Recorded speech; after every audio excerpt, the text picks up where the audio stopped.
Aujourd'hui, lorsqu'on parle d'islam, tout d'un coup, il y a des images qui nous apparaissent. Il y a le 11 septembre, Ben Laden, etc. Et pour moi, si vous voulez, c'est des aberrations. C'est comme si, pour parler de quelque chose qui est une expérience spirituelle forte, une religion d'amour, de respect, d'acceptation de l'autre dans la différence, eh ben, on parle que des aberrations en fait.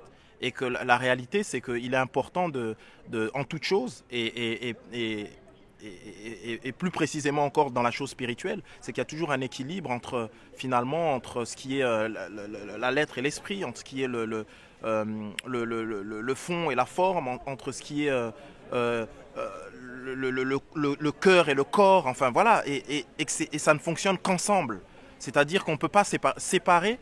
Si on sépare l'esprit, c'est quelque chose d'évanescent qui disparaît, qui n'est pas de ce monde. Si on prend que le corps, eh ben on se retrouve face à quelque chose qui est une sorte d'automate, quelque chose qui n'est pas humain, quelque chose qui est monstrueux en fait. Et la spiritualité véritable, c'est ça, c'est cet équilibre-là.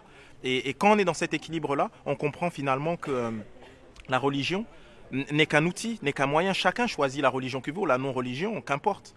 Mais tout ça, ce sont finalement que des moyens pour se rapprocher de soi et finalement de se rapprocher de l'autre.